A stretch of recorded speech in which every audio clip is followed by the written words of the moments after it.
Ya, ini sering terjadi di dalam rumah tangga ya. Ada banyak pasien yang bertanya, apakah kemandulan hanya datang dari istri? Tidak.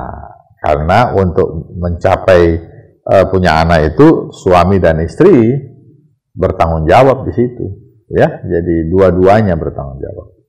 Jadi kemandulan tidak hanya datang dari istri, bisa saja istrinya normal tapi suaminya yang spermanya berkurang. Kalau istri, kita perlu periksa ke dokter kebidanan, ya. Dengan pemeriksaan ke dokter kebidanan, nanti diperiksa lengkap biasanya, dan kita akan dapat informasi bahwa, oh, istri saya kesimpulannya normal. Oh, istri saya ada penyempitan di tuba. Oh, istri saya ada miom. Oh, istri saya sel telurnya kurang matang. Banyak faktor. Oh, istri saya ada endometriosis. Banyak faktor yang menyebabkan istri terjadi kemandulan. Jadi periksa dulu dokter kebidanan, setelah itu hasilnya baru konsultasi ke dokter seksologi. Suami juga perlu pemeriksaan. Suami biasanya kita lakukan pemeriksaan lab untuk mengetahui spermanya. Cuma memang tidak mudah, karena pemeriksaan-pemeriksaan begini ini kadang-kadang kita juga perlu siap mental. Makanya untuk memeriksakan itu kita perlu bertanya, apakah siap mental? Kadang-kadang kita dapat informasi kondisinya betul-betul nol, ya, atau kurang. Kalau kurang sih tidak apa-apa, kita bisa obati. Tapi kalau nol, sudah tidak ada usaha, ya. Jadi itu juga salah satu faktor. Jadi periksa istri oleh dokter kebidanan, kalau suami ke dokter seksolog saja, ya. Kunci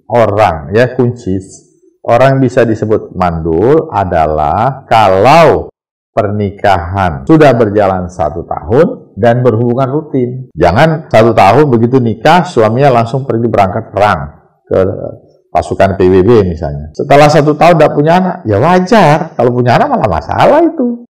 Gitu kan?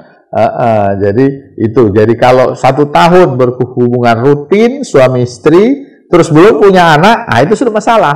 Jangan nunggu 2 tahun, 3 tahun, apalagi sampai 6 tahun, 8 tahun, sampai 18 tahun. Sudah keburu lewat umur, ya, karena perempuan itu ada batasan. Istri kita itu ada batas untuk dia subur. Usia di bawah 40, 41, 42, ya, biasanya sekitar situ. Jadi ada usia kesuburan pada istri. Kemudian kalau pada suami tidak ada masalah selama produksi spermanya masih bagus. Jadi kalau pernikahan sudah usia 1 tahun, tidak punya anak, dan berhubungan rutin, sudah termasuk kemandulan. Bagaimana mengetahui? Nanti itu tadi dengan pemeriksaan-pemeriksaan, ya. Tapi itu dulu. Jadi setiap kita, ya, yang sudah menikah 1 tahun dan belum punya anak, itu sudah perlu dimasukkan dalam kategori kemandulan. Oh, sangat bisa. Sangat bisa, ya. Kita cari tahu dulu penyebabnya. Kalau penyebabnya istri, hubungi dokter kebidanan.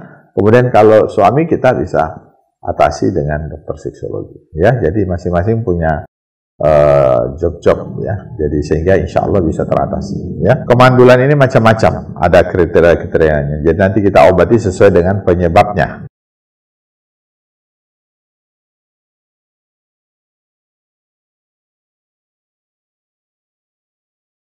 Kita perlu tahu dulu apa penyebabnya. Kalau misalnya penyebabnya pada istri, sel telurnya kurang matang, kurang besar, oke, nanti diobati. Ataukah ada miom, diobati oleh dokter kebidanan. Kemudian kalau suami misalnya spermanya berkurang atau kurang atau banyak yang tidak sehat, perlu diobati. Ya, perlu diobati. Serius, kalau orang mau punya anak itu harus serius berobat. Nggak boleh setengah-setengah. Kalau serius, insya Allah cepat teratasi masalah kemandulannya ini, dan insya Allah cepat punya anak. Kalau bapaknya bisa berobat ke dokter seksologi. Dan berapa persen? Tergantung penyebabnya dulu. Setelah kita tahu penyebabnya, baru bisa kita sampaikan sekian persen dan berapa lama pengobatan.